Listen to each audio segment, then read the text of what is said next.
Agora nós entramos nos principais sociólogos, de fato. Eu falei muito sobre filósofos que fazem análise sociológica. Agora vamos falar de fato sobre os sociólogos. Émile Durkheim, ele estabelece a ideia de fato social. Então, Durkheim, quando trabalha a ideia de fato social, ele diz sobre que todas as coisas na sociedade são determinadas naturalmente, ok? E existem 3 características de um fato social. Vou falar até mais calmo agora. Existem 3 características de um fato social. Ele é geral, ele é externo ou ele é coercitivo. Vou pegar o exemplo que é o capitalismo. Por exemplo, eu particularmente, se eu pudesse optar, se eu pudesse escolher, eu viveria numa sociedade socialista e até mesmo numa sociedade comunista. Na verdade, esse é o meu modo de ver o mundo. Esse é o meu modo de enxergar as coisas. Ok? Vou explicar o que é o socialismo e o que é o comunismo ainda nessa aula, tá? Todavia, apesar de não gostar dessa sociedade capitalista, eu vivo dentro dela e meu Deus do céu, como que é a palavra? Você se adapta. Além de me adaptar, eu uso dos benefícios que essa sociedade capitalista me proporciona, mesmo não gostando dela. Dentro desse cenário, a gente explica o que é fato social. O capitalismo, ele exerce um poder de coerção. Eu posso não gostar, mas eu dependo dele para viver. Ele é externo, ou seja, ele é externo a mim, certo? Ele não está dentro de mim, até porque dentro de mim não há um desejo de viver numa sociedade capitalista, mas ele está externo a mim, mesmo assim estabelece uma ideia de coerção, ok? E ele também é geral, porque ele não está só aqui, ele está espalhado no mundo todo. Vamos lá. Então, isso daí é Durkheim que fala. Além disso, ele vai estabelecer que é a ideia da solidariedade orgânica. O que é uma solidariedade orgânica? Devido ao capitalismo estar tão intrínseco na sociedade e exercer esses fatos sociais, nós vivemos uma relação de solidariedade orgânica. E o que é isso? Sou eu depender de coisas feitas por outra pessoa para eu sobreviver. Um exemplo bem simples. Quando surgiu a ideia do coronavírus, as pessoas ficaram amedrontadas, assustadas, porque falou assim, vai faltar mercadoria nos mercados, vamos fazer estoque de mercadoria. Olha como funciona. Eu dependo de uma outra pessoa, num caso de um caminhoneiro para trazer a mercadoria, eu dependo de um produtor rural para produzir a minha mercadoria, para eu ter acesso a ela. Isso é uma solidariedade orgânica. Eles não fazem isso porque necessariamente eles querem fazer, mas é que está intrínseco nessa sociedade capitalismo essa interligação entre as pessoas, entre os indivíduos, ok? Isso não aconteceria se nós vivêssemos numa sociedade pré-capitalista, uma sociedade mecânica, onde eu teria provavelmente o meu território e eu produziria ali os meus bens de consumo. Então, eu não dependeria, por exemplo, do Ceni, sei lá, trazer, ele seja sendo um caminhoneiro, ele trazer mercadoria para o mercado. Dá para entender isso aí, gente? Esse é a ideia de solidariedade orgânica. Deu para entender, Ceni? Fala você, se você entendeu. Sim, Ceni, obrigado. Então, vamos lá. Então, basicamente, essa é a ideia de Durkheim.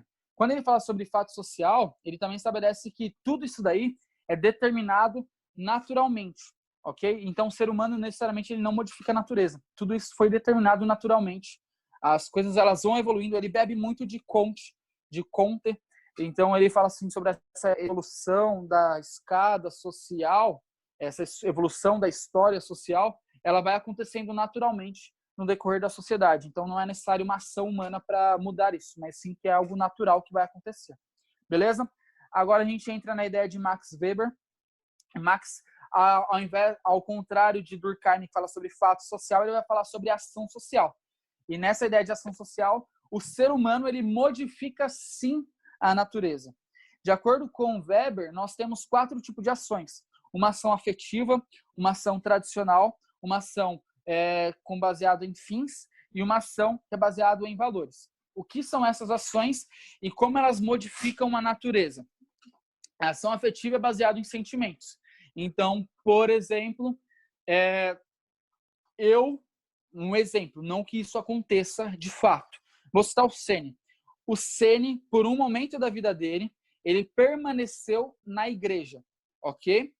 Por que ele permaneceu na igreja? Porque ele sabia que se ele saísse da igreja, a sua mãe ficaria decepcionada com ele. Então, é uma ação social que ele teve baseada na questão afetiva, ok? Ele teve essa ação com base naquilo que a mãe dele sentiria. Dá para entender isso? Uma outra ação é a tradicional, que é baseada nos costumes. Então, o Ceni, enquanto estava na igreja, ou melhor dizendo, vou pegar um outro exemplo. Tradicional, baseado em costumes. Então, o Ceni, enquanto ele estava na igreja, ele tinha o costume de ir a ela todos os domingos. Então, era uma questão, uma ação social que era baseada numa tradição. Ir à igreja aos domingos. Ir à igreja dominicalmente. Beleza? Tem uma outra ação que é baseada nos valores. Vou novamente usar a igreja. O Ceni, enquanto estava na igreja, ele não bebia bebidas alcoólicas. Ainda não Uma vez que bebidas alcoólicas não são permitidas pelos valores morais da religião que ele pertencia, ok? Agora que ele não está mais na igreja, ele já não baseou a sua ação social nem no afeto, nem na tradição religiosa e nem nos seus valores religiosos. Ele chutou o pau da barraca e está baseando as suas ações sociais em seus fins. E qual que é essa ação social baseada no fim? É que ele tem um objetivo. Ele não quer participar desse núcleo religioso para que ele possa, o objetivo dele, para que ele possa viver sua vida livremente. Ok? Dá para entender isso aí, gente? Enfim. E como que Weber vai analisar a sociedade capitalista? Simples, fácil e maravilhosamente bem. Ele vai relacionar agora a igreja, que eu cito muito, com os valores capitalistas. Ele escreve um livro, eu acho que o Ceni tem, eu sei que o Josué tem esse livro, seria legal ele estar na aula, porque ele mostraria a capa do livro, chamado Ética Protestante e o Espírito Capitalista.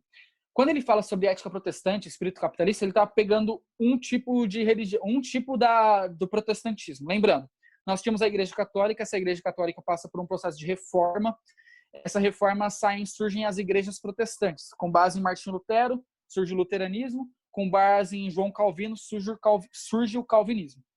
Dentro desse calvinismo, essa religião protestante, tem-se a ideia de predestinação, ou seja, o ser está condicionado por natureza a ir para o inferno. Todavia, eu estou condicionado por natureza a ir para o céu, certo? Então, há uma predestinação. Não importa o que eu faça, eu vou para o céu. Não importa o que o Ceni faça, ele vai para o inferno. Isso é uma predestinação. Eu nasço predestinado a um futuro certo, a um futuro exato. Ok? Só que dentro dessa linha calvinista, o homem, ele procura agradar a Deus. E ele encontra nos versículos bíblicos uma possibilidade de agradar a Deus através do seu trabalho. Isso principalmente acontece em países em que o calvinismo e o protestantismo, eles são mais evidentes. Por exemplo, você não vai ver muito isso em países como a Itália, porque na Itália é muito forte, muito preponderante a ideia do catolicismo. Só que nos Estados Unidos da América, você vê a ideia do calvinismo espalhada, até porque os primeiros moradores dos Estados Unidos, eles eram calvinistas expulsos da Inglaterra, ok? Então, observando essa sociedade americana, observando essa sociedade inglesa, essa sociedade suíça, que todas são baseadas nessa lógica calvinista, ele vê assim, o homem procura agradar a Deus através do trabalho, ok?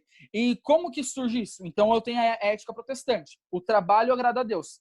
O espírito capitalista, ele surge através disso, porque o capitalismo se desenvolve melhor nessas sociedades em que há uma ética protestante incutida. Como que vai funcionar isso daí? Como que o espírito capitalista vai absorver essa ética protestante? A ideia de disciplina. Então, trabalho gera riqueza. Riqueza gera, então, um favorecimento, um enaltecimento dessa ideia do capitalismo. Dá para entender isso daí, gente? Então, como que funciona? Eu baseio minha teoria nessa ética protestante, de que o trabalho agrada a Deus. Essa ética protestante, com o passar do tempo, ela vai se findando. Todavia, ela fica marcada dentro do espírito capitalista, do espírito do homem de negócios. Ele sabe agora que esse trabalho, independente se vai agradar ou não a Deus, o importante é que esse trabalho me gera riqueza. E se ele me gera riqueza, então eu sou bem-sucedido numa sociedade capitalista. Surge, então, Karl Marx. Como eu disse, a ideia do materialismo histórico dialético, então, observa, isso a gente já fez ao longo de toda essa aula, a gente fez isso daí. Marx ele vai observar que essa sociedade do capitalismo industrial ela vive uma luta de classes. Essa luta de classes é baseada na ideia do dominante versus dominado. Quem é o dominante? O burguês. Quem é o dominado? É o proletário, é o trabalhador que agora está alienado. É esse cara que vende o seu trabalho, ele vende a sua mão de obra para ganhar um salário miserável, às vezes. Até mesmo que seja para ganhar um salário muito bom. Então, às vezes a pessoa ela deixa de fazer aquilo que ela gosta justamente para alimentar essa sociedade capitalista, ou melhor dizendo, para se alimentar dentro dessa sociedade capitalista, ok? E, como eu disse, eu gosto muito dessa análise marxista justamente por isso. Se nós pegarmos todos os outros modos de produção, se vocês reverem essas aulas, se vocês lerem aí os resumos que eu vou mandar, em todas elas vai haver uma luta de classes, vai haver uma relação de classes sociais e como essas classes sociais elas se interagem e como há uma relação entre dominante e dominado. Por isso que, particularmente, eu acredito que essa análise marxista, ela se enquadra melhor para a gente ver a sociedade. Particular meu, particular Vitor, ok? Não quero impor isso a ninguém, beleza? Tem outros modos de ver a sociedade também, mas não dá tempo da gente entrar nesse cenário agora. Vamos lá.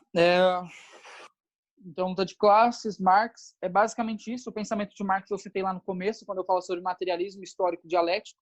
Citei agora sobre a relação de luta de classes também.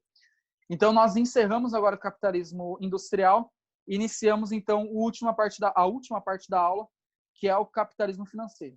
Só para não deixar passar, Marx ele vai deixar também em seus escritos uma ideia sobre ideologia. E o que é essa ideologia? Não é de gênero, tá, gente? Pelo amor de Deus, besteira. A ideia de ideologia aí de Marx é o quê? É o pensamento capitalista incutido nas pessoas.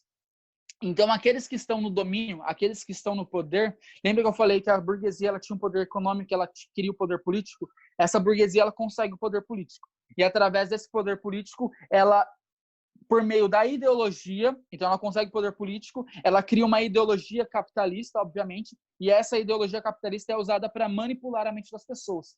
Então, as pessoas elas vivem como se fosse, tá tudo normal, tá tudo lindo, tá tudo maravilhoso, mas na verdade elas estão simplesmente alimentando essa sociedade capitalista e acabam, como eu disse, a gente pode usar Durkheim agora, a ideia do fato social. Eu posso não gostar do capitalismo, mas eu vivo dentro dele, justamente porque a ideologia dominante na sociedade é essa ideologia capitalista.